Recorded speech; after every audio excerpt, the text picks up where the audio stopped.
بسم اللہ الرحمن الرحیم۔ میں پہلی دفعہ میڈیا کے سامنے اپنے ہسبینڈ کے بارے کچھ حقائق بیان کرنے کے لیے آئی ہوں۔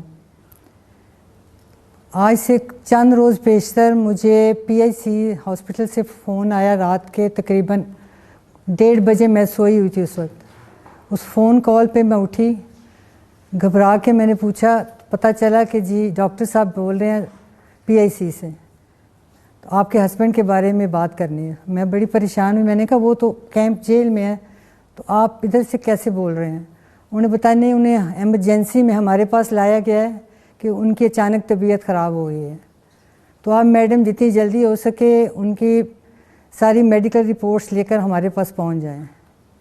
میں جیسے تیسے جلدی کر کے ہاسپٹل پہنچی۔ وہاں گیٹ پہ پولیس کی بہت بڑی نفری موجود تھی۔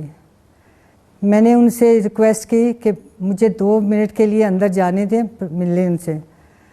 2 سے تیسرا منٹ میں نہیں لوں گی۔ میں نے اس پولیس والے کو کہا کہ میرے پاس گھڑی نہیں ہے، آپ کے پاس تو ہے، آپ اس پہ ٹائم نوٹ کر لیں۔ ان بیچاروں کے بھی منہ لٹکے ہوئے تھے، بڑی افسردہ حالت میں انہوں نے جواب دیا کہ میڈم ہم پرویز صاحب کی بہت عزت کرتے ہیں لیکن ہمیں اجازت نہیں ہے، ہم مجبور ہیں۔ میں نے کہا پھر بھی اندر پوچھ تو آئیں ایک دفعہ جا کے۔ ان میں سے 1-2 لوگ گئے، وہ پھر واپس آ کے کہتے ہیں نہیں میڈم اجازت نہیں ملے۔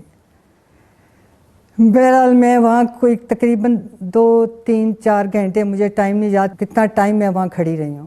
تو اس کے بعد کوئی تقریباً 4:30-5 بجے یہ پرویز کو واپس لے گئے ادھر کیمپ جیل، ان کے انکمپلیٹ ٹیسٹوں کے ساتھ۔ اس چیز کی گواہی آپ کو پی آئی سی کے ڈاکٹر بھی دیں گے کہ ان کے ٹیسٹ کمپلیٹ نہیں ہونے دیے گئے۔ ڈاکٹرز نے روکنے کی کوشش کی لیکن وہ نہیں روکے گئے۔ اس کے بعد پھر دوسرے دن میں نے ملاقات کے لیے ٹرائی کیا، کافی ریکویسٹ روز کی جاتی تھی لیکن وہاں سے کوئی جواب نہیں ملتا تھا۔ پھر ایک دن یہ کہا گیا کہ ٹھیک ہے میڈم آپ کل آ جائیے گا اتنے بجے، ہم آپ کو ملوا دیں گے۔ جب میں وہاں گئی تو گاڑی میں یقین کریں کوئی 3 سے 4 گھنٹے تک مجھے بٹھایا گیا۔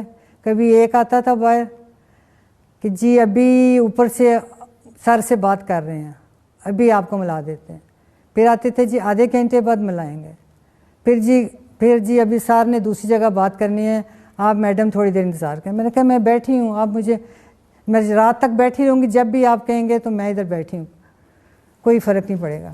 اس سے پھر یہ ہوا کہ فائنلی آ کے انہوں نے مجھے کہا کہ نہیں آپ گھر چلی جائیں، وی آر سوری، ہم نہیں ملا سکتے۔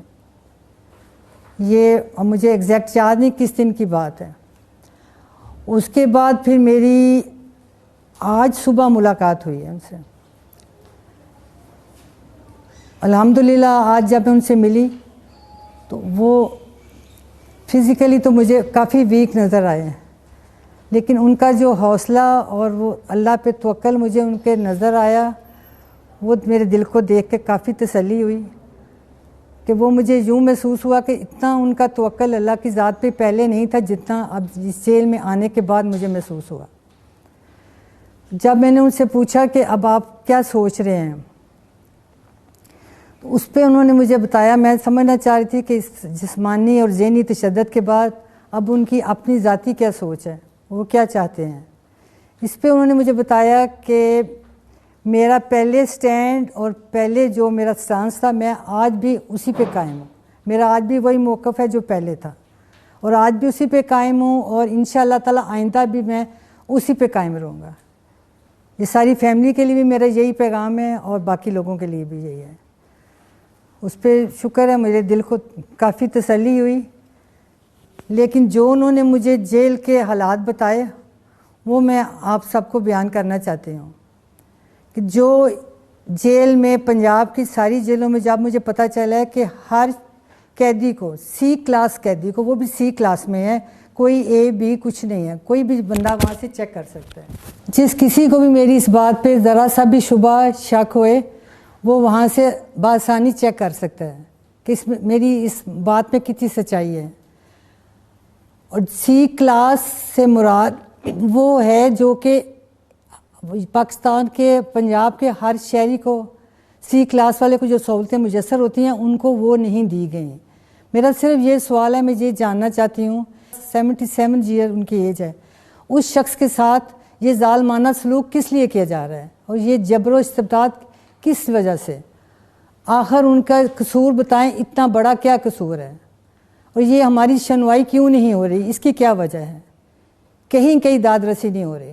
میں صرف اس وجہ سے سامنے آئی ہوں کہ اس چیز کا مجھے کہیں سے کوئی جواب تو دے کہ کیا وجہ ہے یہ سب چیز کے، کہ جو بنیادی حقوق ہیں عام شہری کے، ان کو عام شہری سمجھیں، عام قیدی سمجھیں۔ عام قیدی کے طور پہ تو ان کو سہولتیں ملنی چاہیے یا نہیں چاہیے؟ مجھے صرف اس چیز کا جواب چاہیے کہ یہ سب کس لیے ہے۔ وہ شکر ہے اللہ کا، الحمدللہ ان کا توکل اللہ تعالیٰ کی ذات پہ مجھے دیکھ کے بہت خوشی ہوئی ہے کہ وہ ان کا بہت سٹرونگ ہے۔